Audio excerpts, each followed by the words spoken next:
السلام عليكم ورحمة الله وبركاته.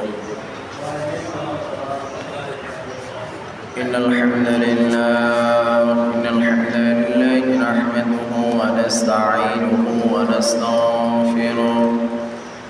ونستغفره ونؤمن به ونتوكل عليه ونعوذ بالله من شرور أنفسنا ومن سيئات أعمالنا.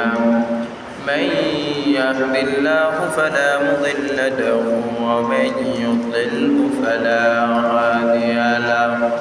نشهد أن لا إله إلا الله وحده لا شريك له، ونشهد أن سيدنا وسندنا وحبيبنا وحبيب ربنا وطبيبنا وطبيب أرواحنا محمدا عبد الله ورسوله، أرسله بالحق بشيرا ونذيرا وداعيا إلى الله بإذنه وسراجا وقمرا منيرا.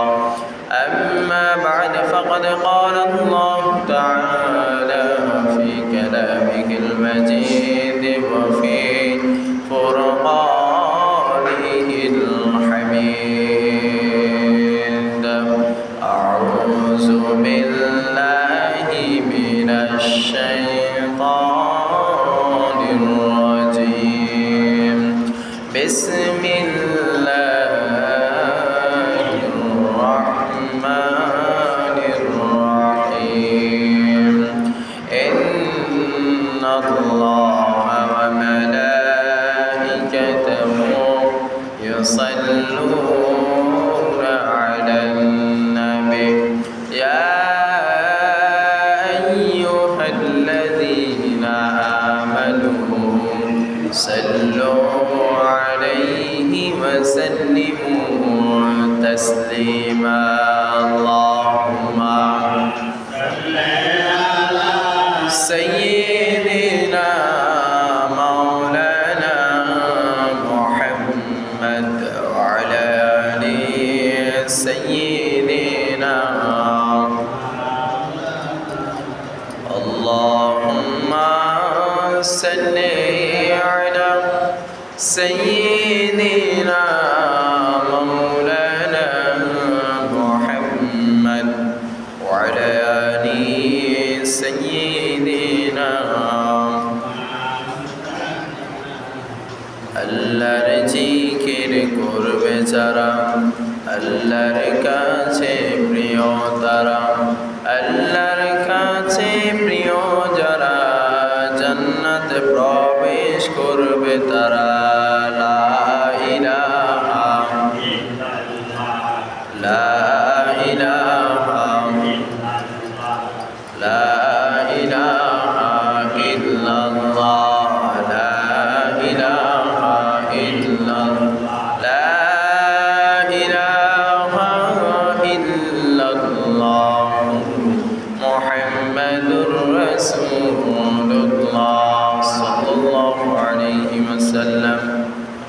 মুআজ্জাজ মুহতারাম সম্মানিত প্রাণ প্রিয় মুসল্লিয়ান ইকরাম, শ্রদ্ধাভাজন মুরব্বিয়ান আইজাম, সামনে অভিষ্ট বসা সমাবেশী তরুণ যুবক ভাইরা, মাইকের আওয়াজ যতটুকু যাচ্ছে বিভিন্ন স্থানে অবস্থানগত পর্দার আড়ালে আমার শ্রদ্ধেয় সম্মানিত মা বোনেরা, সকলকে আলোচনায় সূচনায় আবার হৃদয় নিংড়ানো ভালোবাসা উজাড় করে দিয়ে সালাম পেশ করছি। আসসালামু আলাইকুম ওয়া রাহমাতুল্লাহি ওয়া বারাকাতুহু। সম্মানিত সুধী, আমরা সর্বপ্রথম মহান মনিবের দরবারে শুকরিয়া আদায় করব যে মহান রব্বুল আলামিন আমাদেরকে এখনও সুস্থ রেখে সবল রেখে দুনিয়াবী সকল পেরেশানি থেকে মুক্ত করে দুনিয়াবী সকল কাজকর্ম থেকে বিরত রেখে মোবারক মাসমাই রমজানুল মোবারক মাসের দ্বিতীয় জুমায় আগে আগে আজানের সাথে সাড়া দিয়ে রবের ডাকে সাড়া দিয়ে কোরআনের কিছু কথা বলার, কিছু কথা শোনার তৌফিক দিয়েছেন। সেই মহান রবের শিখানো ভাষা অনুযায়ী অনুগত্যশীল প্রকাশ করে হৃদয় নিংড়ানো সকল ভালোবাসা উজাট করে দিয়ে দিল ও মস্তিষ্ককে অবনতি করে সকল বলে আলহামদুলিল্লাহ। আলহামদুলিল্লাহ। সাথে সাথে অসংখ্য অগণিত দুরুদ সালাম পেশ করতে চাই আমাদের সকলের হৃদয়ের স্পন্দন, অনুকরণ, অনুসরণ, আমাদের অনুপ্রেরণা আমাদের সকলের প্রিয় নবী মুহাম্মদ রাসূলুল্লাহ সাল্লাল্লাহু আলাইহি ওয়াসাল্লামের প্রতি আল্লাহুম্মা সাল্লি আলাইহি আল্লাহুম্মা বারিক আলাইহি। সম্মানিত প্রিয় উপস্থিতি, আমরা রিসেন্টলি একটি বিষয় দেখতে পাচ্ছি। আমাদের এই সার্বভৌমত্ব বাংলাদেশের লক্ষ লক্ষ শহীদের রক্তের বিনিময় যে স্বাধীন সার্বভৌমত্ব বাংলাদেশ আমরা পেয়েছি, এই শান্তি শৃঙ্খলা বাংলাদেশেই মুসলিম দেশেই প্রতিদিন আমার দেশের অসংখ্য মা বোন ধর্ষণ এবং নির্যাতিত নিপীড়নের ভুক্তভোগী হচ্ছে। যদিও আমরা যারা পত্রিকা পড়ি আমরা দেখতে পাচ্ছি এবং খবরের নিউজগুলোতে আমরা দেখতে পাচ্ছি, আর আমরা যারা অনলাইনের সাথে সোশ্যাল মিডিয়ার সাথে সম্পৃক্ত নয় আমরা হয়তো বা এই বিষয়ে অবগত নয়, তারপরেও আশা করি আমরা প্রায় সবাই অবগত। তো দেখেন, আজকে দর্শন দিন দিন বৃদ্ধি হওয়ার কারণ কি? এই দর্শন থেকে আমার দেশের মা বোনদের মুক্তির দরকার আছে না নাই?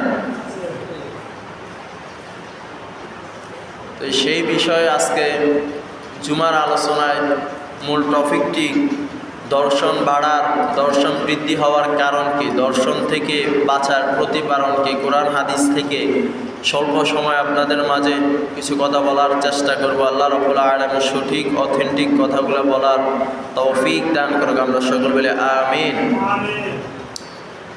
আমরা জানি আমাদের সকলের মা বোন স্ত্রী মেয়ে ঘরে আছে, আর এই আমাদের স্ত্রী, আমাদের মেয়ে, আমাদের সন্তান, আমাদের মা, তাদের ইজ্জতের হেফাজতের দায়িত্ব কিন্তু আমাদের পুরুষদের। তাদের একজন নারীর অভিভাবক হচ্ছে ঘরের অ্যাজ এ পুরুষ। পুরুষ হচ্ছে নারীর কি অভিভাবক, তত্ত্বাবধান থাকবে নারীর। তারই ধারাবাহিকতায় যদি বলতে হয়, আমাদের যাদের মেয়ে রয়েছে, আমাদের যাদের স্ত্রী রয়েছে, আমাদের যাদের মা রয়েছে, তাদের অভিভাবক আমরা সবাই। কেননা দেখেন, আমরা যে তাদের অভিভাবক এবং আমরা যে ঘরের অভিভাবক, তাদের ইজ্জতের হেফাজতের দায়িত্ব কিন্তু আল্লাহ রাব্বুল আলামিন আমাদেরকে দিয়েছেন।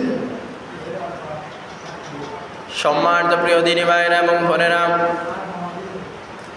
একটা ঘরের নারী সন্তান এবং মেয়ে স্ত্রী পরিজনের যে একজন পুরুষ অভিভাবক এবং একজন নারীর ইজ্জতের হেফাজতের দায়িত্ব যে পুরুষদেরকে রব্বুল আলামিন দিয়েছেন, সেই কথা রব্বুল আলামিন আমার নয়, সেই কথা রব্বুল আলামিন কোরআনুল কারীমের 3 নম্বর সূরা সূরাতুন নিসা এর ভিতরে 4 নম্বর সূরা সূরাতুন নিসা এর ভিতরে রব্বুল আলামিন বান্দাদেরকে জানিয়ে দিচ্ছে, الرجال قوامون على النساء بما فضل الله بعضهم على بعض وبما أنفقوا।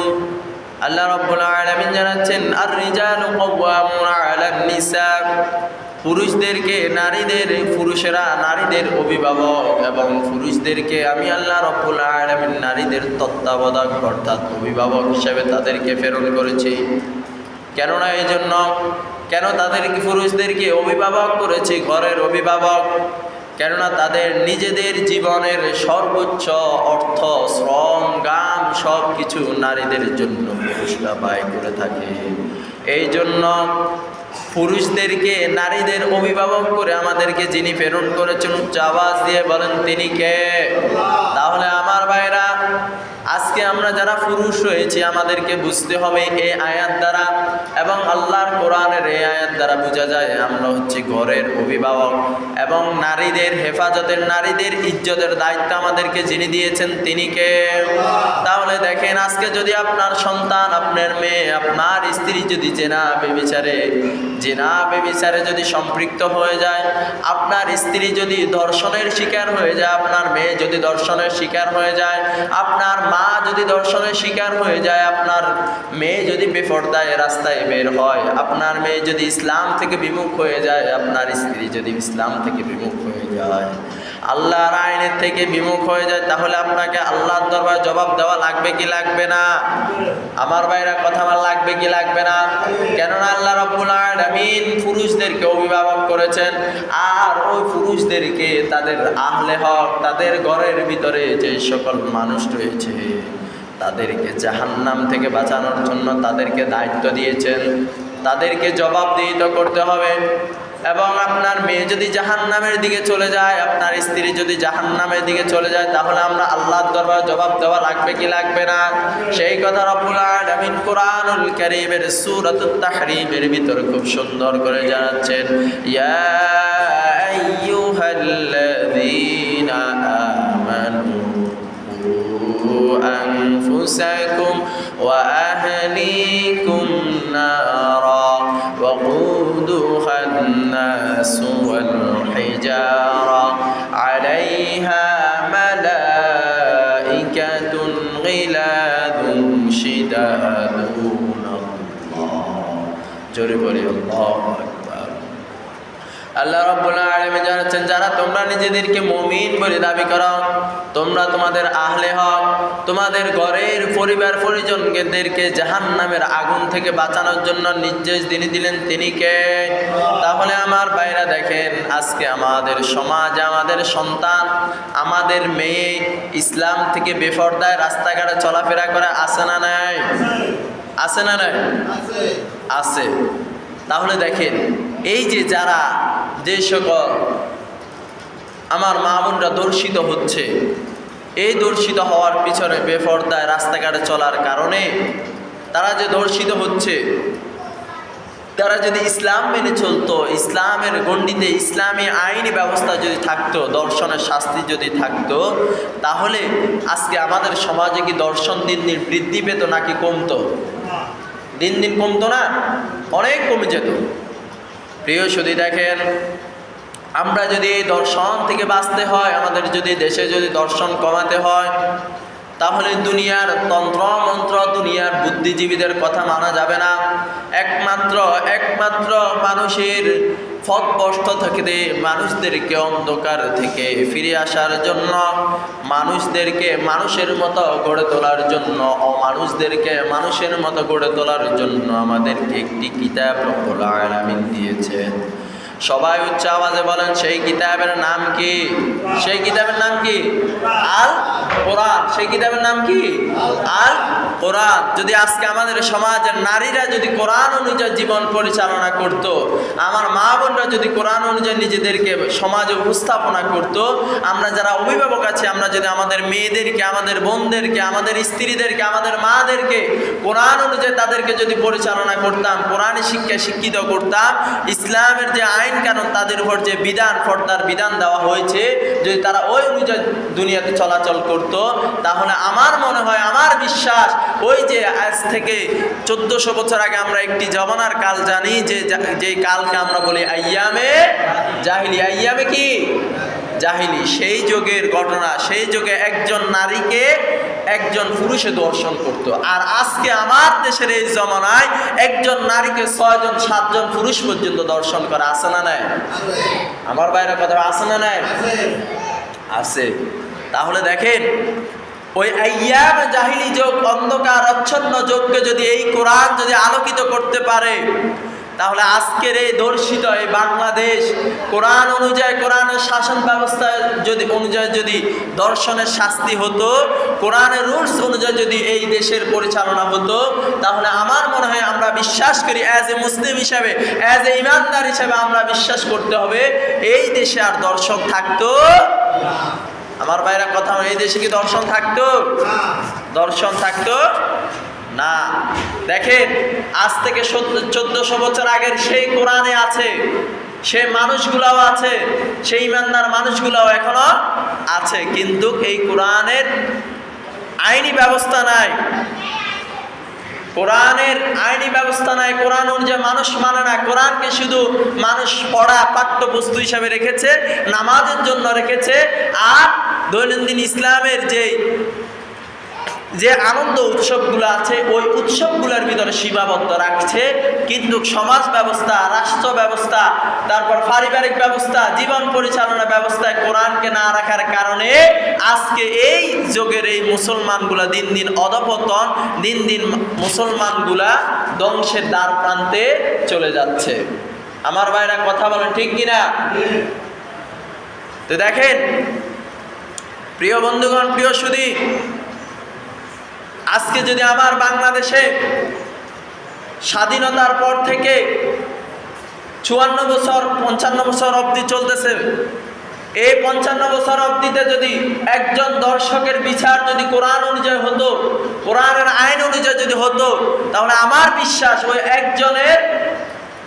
ওই একজনের বিচার ব্যবস্থা দেখে 10 জন দর্শক আরো আগে সচেতন হয়ে যেত। দেখেন আজকে আমাদের সমাজে চুরি ডাকাতি দিন দিন বৃদ্ধি পাচ্ছে কি পাচ্ছে না? কেন পাচ্ছে? কোরআনে আইন নাই, কোরআনের শাসক নাই। আচ্ছা আমার ভাইরা, আপনাদের কাছে আমার প্রশ্ন, এই দুনিয়া সৃষ্টি যিনি করেছেন তিনি কে? এবং এই দুনিয়ার জীবন পরিচালনার জন্য মানুষদেরকে যে ক্যাটাগরি, যে রুলস, সকল কিছু সিস্টেম আমাদেরকে যিনি দিয়েছেন তিনি কে? তাহলে দেখেন সেই আল্লাহ বলছেন ইনিল হুকমু ইল্লা লিল্লাহ, যেহেতু এই দুনিয়া সৃষ্টি করেছি আমি, তোমাদেরকে সৃষ্টি করেছি আমি, সকল কিছুর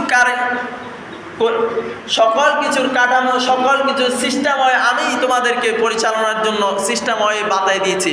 তাহলে এই দুনিয়া আইন কেন আমার চলবে না? কে বলতেছে? আল্লাহ। তাহলে এই দুনিয়ার সকল সমাজ ব্যবস্থা, রাষ্ট্র ব্যবস্থা, চুরি ডাকাতি, সকল কিছুর আইন কার ফয়সালা থেকে হবে? আল্লাহ। কেননা যদি আমি যদি আল্লাহর কোরআন অনুযায়ী যদি আইন ব্যবস্থা যদি না করি, শাসন ব্যবস্থা যদি না করি, তাহলে আমি আপনি 5 ওয়াক্ত নামাজ পড়লে, তারপর দাড়ি রাখলে, টুপি রাখলে, হজ করলে, উমরা করলে, ইসলামের ভিতরে যে বিধানগুলো রয়েছে সেই বিধানগুলো মানলেই কি শুধু মুমিন হওয়া যাবে? আমার ভাইরা কথা, শুধু কি সেগুলো মানলেই মুমিন? এর বাইরে কি আর কিছু মানা লাগবে না? এই কোরআন শাসন ব্যবস্থাও একটা কিয়া ফরজ।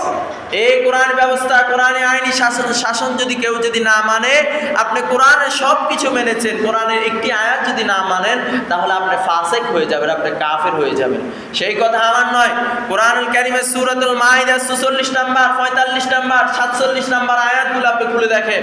1 নাম্বার আল্লাহ তাআলা বলছেন ওয়ামান লাম ইয়াহকুম বিমা আনজালাল্লাহু ফাউলাইকা হুমুজ জালিমুন। কেউ যদি আমার এই কোরআনের আইন অনুযায়ী, কোরআনের বিধান অনুযায়ী শাসন ব্যবস্থা যদি আইন যদি না করে, তাহলে সে জালেম হয়ে গেল। জোরে বলে নাউজুবিল্লাহ। আবার রব্বুল আলামিন 45 নম্বর আয়াতের ভিতর বলছেন ওয়ামান লাম ইয়াহকুম বিমা আনজালাল্লাহু ফাউলাইকা হুমুল কাফিরুন। যদি কেউ যদি তাও মানে, সে কাফের হয়ে গেল। আবার আরেকটি আয়াতের ভিতর রব্বুল আলামিন বলছেন সূরাতুল মাইদা 47 নম্বর ওয়ামান লাম ইয়াহকুম বিমা আনজালাল্লাহু ফাউলাইকা হুমুল ফাসিকুন। যদি সেটাও যদি না মানে, তিনবার, একবার না, দুইবার না, 3 বার রব্বুল আলামিন আমাদেরকে সতর্ক করেছেন। কয়বার করেছেন? তাহলে কথাটার গুরুত্ব কম না বেশি? আমার বাইরে কথাটার গুরুত্ব কম না বেশি? আবার রব্বুল আলামিন কোরআনুল কারীমের সূরাতুল বাকারার ভিতর বলছেন ওয়াল কাফিরুনা হুমুজ জালিমুন। যারা নিজেদেরকে কাফের বলে সাব্যস্ত করে নিল, তারাই হলো সবচেয়ে বড় জালেম। আর জালেমদের জন্য জাহান্নাম যিনি লিপিবদ্ধ, জাহান্নামকে যিনি তৈরি করে রেখেছেন তিনি কে? আমার বাইরে কথা বলেন, তিনি কে? তাহলে দেখেন আজকে এই কাফের থেকে, মুশরিক থেকে, ফাসিক থেকে, জালেম থেকে বাঁচার জন্য আমাদেরকে একটি গাইডলাইন কি আল্লাহ দিয়েছেন কি দেন নাই? আমার ভাইরা কথা দিয়েছেন কি দেন নাই?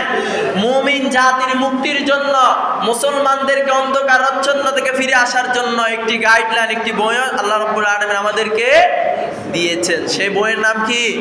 আল কোরআন। দেখেন আজকে আমাদের সমাজ, আমাদের দেশে দর্শন কেন দিন দিন বৃদ্ধি পাচ্ছে? 1 নাম্বার যে কারণ আমরা দেখতে পাই সেটি হচ্ছে সমাজে পারিবারিক ইসলামিক মূল্যবোধ শিক্ষা না থাকার কারণে। দুনিয়ার পারিবারিক ইসলামিক মূল্যবোধ কি? দেখেন, আজকে সমাজের নারীগুলা দুনিয়াবি শিক্ষায় শিক্ষিত হচ্ছে, দুনিয়াবি তন্ত্র মন্ত্র বুদ্ধিজীবীদের শিক্ষায় শিক্ষিত হচ্ছে। ইসলামিক মূল্যবোধ সেই শিক্ষায় শিক্ষিত না হচ্ছে না। দেখেন না, এই যে কিছুদিন আগে যারা সোশ্যাল মিডিয়ার সাথে সম্পৃক্ত আছেন, অ্যাজ এ মুসলিম নারী হিসেবে কোনো নারী কি রাস্তায় একজন পুরুষের মতো বেশ পোশাক পরে আন্দোলনে বের হতে পারে? শাহবাগী আপনারা বলেন না, এই শাহবাগী নারীগুলো যারা রাস্তায় বের হয়েছে তাদের ড্রেস আপ দেখলে কি মনে হয় সে নারী? আমার যুবক ভাইরা তো অনলাইনের সাথে তারা সম্পৃক্ত আছে, মুরব্বীরা হয়তো অনেকেই জানেন না। যুবক ভাইরা উত্তর দেন, এই শাহবাগী নারীদেরকে দেখলে কি মনে হয় সে নারী? আপনি কি কোনো অ্যাঙ্গেলে তাদেরকে আঁচ করতে পারবেন, আইডেন্টিফাই করতে পারবেন সে নারী? আইডেন্টিফাই করা যায় না। তারা দুনিয়াবি তন্ত্র মন্ত্রয় শিক্ষিত হচ্ছে, ইসলামিক মূল্যবোধ শিক্ষা শিক্ষিত না হওয়ার কারণে আজকে আমাদের সমাজে দর্শন দিন দিন বৃদ্ধি পাচ্ছে। আবার তারা দাবিও করে তারা মুসলিম ঘরের সন্তান, তারা নবী মুহাম্মদ রাসূলুল্লাহ সাল্লাল্লাহু আলাইহি ওয়াসাল্লামের উম্মত দাবি করে। এরকম মুসলমান আছে না নাই? অথচ নবী মুহাম্মদ রাসূলুল্লাহ সাল্লাল্লাহু আলাইহি ওয়াসাল্লাম হাদিসের ভিতর বলতেছেন, কুল্লু উম্মতি ইয়াদখুলুনাল জান্নাহ, আমার প্রত্যেক উম্মতকে আমি জান্নাতে নিব। ইয়াদখুলুনাল জান্নাহ, আল্লাহ রাব্বুল আলামিন তাদেরকে জান্নাতে প্রবেশ করাবেন। কিন্তু ইল্লা মান আবা, শুধু আবা ব্যতীত, যারা আবা তারা ব্যতীত সবাইকে জান্নাতে যিনি প্রবেশ করাবেন তিনি কে? তখন সাহাবীরা প্রশ্ন করলো, ইয়া রাসূলুল্লাহ ইল্লা আবা, ইল্লা কারা? ক্বালা মান আতানি দাখালাল জান্নাহ, যে ব্যক্তি আমার ওমান আসানি ফাকাদ আবা। তখন সাহাবীদেরকে বিশ্বনবী মুহাম্মদ রাসূলুল্লাহ সাল্লাল্লাহু আলাইহি ওয়াসাল্লাম বললেন, আবা হচ্ছে তারা যারা আমার সুন্নতকে অনুকরণ করে না। তাহলে দেখেন আমার ভাইরা, ফর্দা এবং নবীর রাসূলের সুন্নত অনুযায়ী নারীদেরকে কি রাস্তায় বের হওয়ার জন্য বলেছে? আমার ভাইরা, নারীদেরকে কি এভাবে বিবস্ত্র অবস্থায় রাস্তায় সোশ্যাল মিডিয়ায় আন্দোলনে বের হওয়ার জন্য বলেছে? বলে নাই। তাহলে দেখেন, যারা নবী মুহাম্মদের সুন্নত অনুযায়ী জীবন পরিচালনা করবে, রাষ্ট্র পরিচালনা করবে, পারিবারিক ব্যবস্থা করবে, অর্থাৎ পুরুষদেরকে বলছি যারা ঘরের অভিভাবক, আপনি আপনার মেয়েকে যদি নবী রাসূলের সুন্নত অনুযায়ী যদি অভিভাবক হিসেবে অভিভাবকের দায়িত্ব যদি পালন যদি না করেন, এজ এ বাবা হিসেবে আপনার মেয়েকে যদি নবী মুহাম্মদের সুন্নত আদর্শ অনুযায়ী যদি তাকে যদি ইসলামিক মূল্যবোধ শিক্ষা যদি না দেন, তাহলে কাল কিয়ামতের ময়দানে নবী মুহাম্মদ যে বলেছেন কুল্লু উম্মতি ইয়াদখুলুনাল জান্নাহ, আপনার জন্য জান্নাতে যাওয়া সহজ হবে না কঠিন হবে? আমার ভাইরা কথা, সহজ হবে না কঠিন হবে? কঠিন হবে, জান্নাতে যেতে পারবেন না। আমরা তো মনে করি শুধুই 5 ওয়াক্ত নামাজ আমাদেরকে কি জান্নাতে নিয়ে যাবে, এর বাইরে আর সব কিছু আমরা খেলায় ধুলাই করব, 5 ওয়াক্ত নামাজ পড়বো, আর বছর শেষে হজ করব, উমরা করব, যাকাত দিব, এগিয়ে তো হয়েছে, আমরা জান্নাতের সার্টিফিকেট তো দুনিয়ায় পেয়ে গেছি। এরকম মনে করি না মুসলমান আছে না নাই? এত সহজ জান্নাত।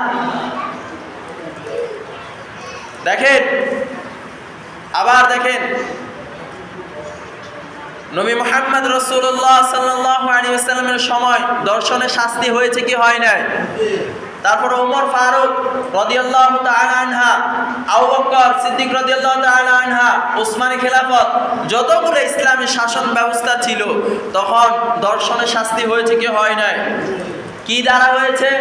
কোরআনের আইন দ্বারা দর্শনের শাস্তি হয়েছিল, যার কারণে ওই সময়কায় শান্তি দিন দিন ফিরে এসেছে।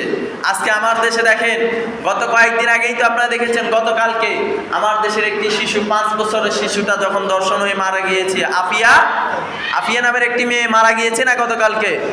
আপনি যখন ভিডিওটা দেখবেন, মেয়েটাকে দেখবেন, আপনার চোখে অশ্রু ভারাক্রান্ত হওয়ার কথা। মানুষ কত বিবস্ত্র হতে পারে চিন্তা করেছেন? এই ভিডিওগুলো যখন দেখি দর্শনের, তখন অ্যাজ এ পুরুষ হিসাবে আমাদের লজ্জিত হওয়ার কথা, লজ্জায় পড়ে যায় আমরা। তারপরে দেখেন এই যে গত কয়েক বছরের ভিতরে প্রতিটি জায়গায় জায়গায় আপনার সোশ্যাল মিডিয়াগুলো দেখেন, প্রত্যেকটা জায়গায় দিন দিন দর্শন বৃদ্ধি পাচ্ছে। আর এই দর্শনের জন্য এই দর্শনে অন্ধকারচ্ছন্নদেরকে যদি আমরা ফিরিয়ে আনতে চাই, আমাদের দেশের ভবিষ্যৎ কিন্তু খুবই খারাপ। এই বাংলাদেশের মাটির ভবিষ্যৎ কিন্তু খুবই খারাপ যদি এখন থেকে দর্শনের প্রতিকার আমরা যদি না করি। আমরা জানি যে এই দেশের মানুষ পাপে যত নিমজ্জিত হবে তত আল্লাহর আযাব গজব দিন দিন কি বৃদ্ধি পাবে। আর এই দর্শন এই অন্ধকারচ্ছন্ন থেকে ফিরিয়ে আনতে হলে আমাদেরকে একটি বইয়ের ভিতরে ঢুকতে হবে। সেই বইয়ের নাম হচ্ছে আল কোরআন। কেননা আল্লাহ রাব্বুল আলামিন কোরআন কারিমে বলছেন, কিতাবুন আনজালনাহু ইলাইকা লিতুখরিজান নাস মিনাজ যুলুমাতি ইলান নূর। এই কোরআন এমন একটি কিতাব যেই কোরআন মানুষদেরকে অন্ধকারচ্ছন্ন থেকে আলোর প্রদীপ করে দেয়। অর্থাৎ এই অন্ধকারের থেকে আমরা যদি ফিরে আসতে হয় তাহলে আমাদের সন্তানদেরকে, আমাদের মেয়েদেরকে, আমাদের ছেলে সন্তানদেরকে যারা ইয়াবার সাথে জড়িত, যারা নেশার সাথে জড়িত, যারা ডাকাতির সাথে জড়িত, যারা চুরির সাথে জড়িত, যারা নারীবাদের সাথে জড়িত, যারা মদখোরের সাথে জড়িত, এভাবে আমাদের সমাজের যুব সমাজ এবং যুবতী নারীরা দিন দিন অবনতি হচ্ছে কি হচ্ছে না, তাদেরকে যদি আমরা ফিরিয়ে আনতে হয় অন্ধকার থেকে, আমাদেরকে ইসলামিক মূল্যবোধ এবং কোরআনের শিক্ষা শিক্ষিত করার দরকার আছে না নাই? আমার ভাইরা, দরকার আছে না নাই? 2 নাম্বার, আমার দেশ থেকে যদি দর্শনকে দূর করতে হয় আমাদেরকে নৈতিক শিক্ষার আদব সন্তানদেরকে দিতে হবে। আজকে আমাদের দেশের আদব আখলাক সন্তানরা আদব কি সেটা জানে না। আফসোস লাগে মাঝে মাঝে দেখতে। আজ থেকে 5 বছর 10 বছর আগে আমরা দেখেছি, যখন ছোট ছিলাম আমাদের বাবারা এখনো বলতেন, বাড়িতে যখন একটা মুরব্বি ঢুকতো কিংবা মুরব্বিদেরকে যখন ছেলেরা দেখতো, সম্মানে তারা কি করতো, উঠে যেত, ওখানে দাঁড়াইতো না। আর এখন মুরব্বিরা পাশে বসে বসে, মুরব্বি ছেলে এবং যুবকরা 18 বছর 15 বছর 14 বছর বয়সে বলারা বসে বসে বাবা খায়, আছে না নাই? বাবার বয়সী চাচাল্লাহ বইবে বাবা খায়, গোড়া খায়, মদ খায়, সিগারেট খায়, বইবে টিভি চায়, ক্যারাম বোর্ড খেলে, আছে না নাই? আমি হয়তো কথাগুলো আপনাদেরকে ফর্মালিটি ভাবে বলছি, আপনারা মাইন্ড করবেন না। এগুলো সমাজের বাস্তব চিত্র, আছে না নাই? তাহলে এগুলো কি সন্তানদের আদব? আপনি অ্যাজ এ বাবা হিসাবে, ফাদার হিসাবে আপনার সন্তানকে কি শিক্ষা দিলেন? কি শিক্ষা দিলেন বলেন? আপনার সন্তান বাবার সাথে জড়িত, আপনার সন্তান নেশার সাথে জড়িত, নারীর প্রিজনের সাথে জড়িত, সমাজে যত কুকর্ম আছে সেগুলোর সাথে জড়িত। আপনি কি শিক্ষা দিলেন আপনার সন্তানকে? ওই যে পারিবারিক ইসলামিক মূল্যবোধ শিক্ষা না থাকার কারণে আজকে সমাজগুলো এভাবে দিন দিন ধ্বংস হয়ে যাচ্ছে। দেখেন, এবার আসুন, যদি আমাদের সমাজ থেকে এই দর্শন, এভাবে ছেলে মেয়েদের অধঃপতন, যত রকমের অন্ধকারচ্ছন্ন আছে, যুব সমাজ ধ্বংস থেকে ফিরিয়ে আনতে হলে আমাদেরকে 2টে কাজ করতে হবে। একটা হচ্ছে তাদেরকে ইসলামিক মূল্যবোধ শিক্ষা দিতে হবে। 2 নাম্বার হচ্ছে তাদেরকে পারিবারিক নৈতিক শিক্ষা যেগুলো দরকার সেগুলো দিতে হবে। 3 নাম্বার, সমাজে যে ভালো মানুষগুলো রয়েছে তাদেরকে উপরস্থ পর্যায়ে তাদেরকে দায়িত্ব দিতে হবে। ফর এক্সাম্পল, কেমন দায়িত্ব দিতে হবে? সমাজ ব্যবস্থায় ভালো মানুষদেরকে দায়িত্ব দিতে হবে। কিন্তু আজকে আফসোসের সাথে বলতে হয়, আমাদের সমাজে দায়িত্ব দেওয়া হয় সমাজের সবচাইতে কুখ্যাত নারী বা জিগা হিজারে দেওয়া হয় সমাজের সভাপতি, আছে না নাই? হিজা বিচার করে, সাথে বিচার করে অন্যের, অথচ তার যদি আপনি ঘুড়িলার শাড়ি দেখেন সে সবচাইতে নষ্ট, আছে না নাই? সমাজে বিচার ব্যবস্থা দেওয়া হয় যাতে ঘুষ খায়, সুদের সাথে জড়িত, এক ওয়াক্ত নামাজ পড়ে না, কোরআনের শিক্ষা, কোরআন আয়াতে জ্ঞান, সূরা ফাতিহার অর্থ জানে না, সূরা ফাতিহা শুদ্ধ করে বলতে পারে না, আছে না নাই? পুরো বাংলাদেশের এই অবস্থা। শুধু আপনাদের সমাজ না, আমাদের সমাজ, আপনার সমাজ, আশেপাশে সব এলাকায়। তাহলে সমাজ ধ্বংস হবে নাকি? আবার দেখেন, মসজিদের ইমাম খতিবদেরকে শুধু মেহরামের ভিতরে সীমাবদ্ধ রাখে, তাদেরকে সমাজের কোনো একটি বিচার ব্যবস্থা, রাষ্ট্রীয় ব্যবস্থায় কোনো তাদেরকে ভূমিকা দেওয়া হয় না। কেন দিবেন? তারা যদি ওইখানে যায়, তারা তো কোরআনের আয়াত দিয়ে বলে মানুষদেরকে বুঝাবে, কোরআনের আয়াত অনুযায়ী বিচার করবে। আর কোরআনের আয়াত অনুযায়ী যখন বিচার করতে যাবে, কথা বলতে যাবে, তখন ওই যে বিচারপতি যাতে থাকবো প্রথম অবস্থানে হাতে তো ধরা। এ কারণে তাদেরকে কি সমাজ ব্যবস্থায় ভূমিকা পালন করতে দেওয়া হয় না। তাহলে আমাদের সমাজ থেকে এগুলোকে যদি দূর করতে হয়, কয়টি জিনিস করতে হবে? 3টি জিনিস। 1 নাম্বার হচ্ছে ছেলে সন্তানদেরকে, সবাইকে, মেয়েদেরকে, আমাদের স্ত্রীদেরকে, সন্তানদেরকে, মা বোনদেরকে ইসলামিক মূল্যবোধ শিক্ষা দিতে হবে। 2 নাম্বার নৈতিক শিক্ষার আদব আখলাক দিতে হবে। 3 নাম্বার ভালো মানুষ যারা রয়েছে, তাকওয়াবান, আল্লাহ ভীরু, কোরআন হাদিসের জ্ঞান রয়েছে, তাদেরকে সমাজ ব্যবস্থায়, রাষ্ট্রীয় ব্যবস্থায় তাদেরকে বিভিন্ন পর্যায়ে কি দিতে হবে? সম্মান, মর্যাদা, স্থান দিতে হবে। এবার আসুন, আমরা যারা পাবলিক রয়েছে, আমাদের কিছু দায়িত্ব আছে না? এগুলো থেকে আছে কি না? আমার বাইরে কথা আছে কি না? আছে। এই দায়িত্বের ভিতরে 3টি বলেছেন। হাদিসের ভিতরে এসেছে, সমাজে যদি কোনো খারাপ অন্যায় কাজ হয়, দর্শন হয়, সমাজ যদি দিন দিন অধঃপতনের দিকে চলে যায়, অ্যাজ এ মুমিন হিসাবে, একজন মুমিন হিসাবে, মুসলমান হিসাবে তোমার 3টি দায়িত্ব রয়েছে। 1 নাম্বার, তুমি যদি পারো মুখ দিয়ে প্রতিবাদ করবা। কি করবা? মুখ দিয়ে প্রতিবাদ করতে হবে। 2 নাম্বার, কলবে যদি মুখ দিয়ে প্রতিবাদ করার মতো যদি পরিস্থিতি যদি না থাকে, তাহলে অন্তর অন্তর কি করতে হবে? ঘৃণা করতে হবে। 3 নাম্বার, 4 নাম্বার, আর যদি এটাও যদি সম্ভব যদি না হয়, তাহলে তুমি কি করবা? সর্বনিম্ন মুখ দিয়ে, অন্তর দিয়ে যখন ঘৃণা করবা, আর যদি রাষ্ট্রীয় ব্যবস্থায় তুমি যদি আইন প্রয়োগ মতো কোনো যদি তোমার ব্যবস্থা থাকে, যে স্থানে আছে ওই স্থান থেকে কি করতে হবে? প্রতিবাদ করতে হবে। তাহলে আমাদের দেশে তো মনে হয় এখন প্রতিবাদ করার মতো অবস্থা নাই। আছে কি না? আমার বাইরে কথা বলে, এখন আমাদের দেশে প্রতিবাদ করার মতো অবস্থা আছে কি না? যদিও একটা সময় ছিল না, এখন আছে কি না? আছে। তাহলে আপনি যার যার অবস্থা থেকে, কেননা আবার আল্লাহ রাব্বুল আলামিন কোরআনের আয়াত অনুযায়ী কুনতুম খায়রা উম্মাতিন উখরিজাত লিন-নাস তা'মুরুনা বিল মা'রুফ ওয়া তানহাউনা আনিল মুনকার। তুমি শ্রেষ্ঠ জাতি, তুমি এমন একটি জাতি যেটা মানুষদের কল্যাণের জন্য তোমাকে সৃষ্টি করা হয়েছে। আমাদেরকে কাদের কল্যাণের জন্য সৃষ্টি করা হয়েছে? মানুষের কল্যাণের জন্য। আর মানুষের কল্যাণটা হবে কোনটা? যখন সমাজে খারাপ অন্যায় হবে, বেবিচার হবে, জেনা হবে, দর্শন হবে, এই যে 3টা ক্যাটাগরির কথা বলছি, এই 3টা ক্যাটাগরি অনুযায়ী আপনি যদি প্রতিবাদ করেন, আপনি যদি বাধা দেন, তখনই যে মানুষদের কল্যাণ আসবে কি আসবে না? আমার বাইরে কথা আসবে কি আসবে না? আবার বিশ্বনবী মুহাম্মদ রাসূলুল্লাহ সাল্লাল্লাহু আলাইহি ওয়াসাল্লাম হাদিসের ভিতর বলছেন, উনসুরু আখাকা যালিমান আও মুসলিমা। উনসুর আমরা অনেকেই জানি, আমরের সিগা এখানে ব্যবহার করা হয়েছে। উনসুর, তুমি সাহায্য করো। কি করো? সাহায্য করো। কাদেরকে? মুসলিম আও মুসলিমান আও যালিমান, যে জালেম এবং যে জুলুমকারী, উভয়কে সাহায্য করার জন্য কে বলেছে? বিশ্বনবী মুহাম্মদ রাসূলুল্লাহ সাল্লাল্লাহু আলাইহি ওয়াসাল্লাম বলেছেন। এবার আসেন, আপনাদের প্রশ্ন হতে পারে যে হুজুর, যে শিকার হচ্ছে তাকে আমরা বাঁচাবো, ঠিক আছে, কিন্তু যে অন্যায় করছে, জালেম, তাকে কেন আমরা বাধা দিব? তাকে কেন সাহায্য করব? সাহায্যের মানিটা হচ্ছে এটা, আপনি সে যে অন্যায় করতেছে, এই অন্যায় থেকে আপনি মুমিন হিসাবে আল্লাহর কোরআন অনুযায়ী তাকে কোরআনে হাদিস দিয়ে তাকে বুঝিয়ে ওই খারাপ কাজ থেকে ফিরিয়ে আনাই হচ্ছে কি তার জন্য সাহায্য করা। আপনি যদি তাকে বুঝান, তাকে বাধা দেন, তখন সে কি আর ওই খারাপ কাজ করতে পারবে? আমার বাইরে কথা, সে কি পারবে? কখনোই পারবে না। এটাই তার জন্য কল্যাণ হবে। আর এই কল্যাণ উভয়ের জন্য, যে জালেম, যে জুলুম, যে শিকার হয়েছে, উভয়ের জন্য কল্যাণকর হবে।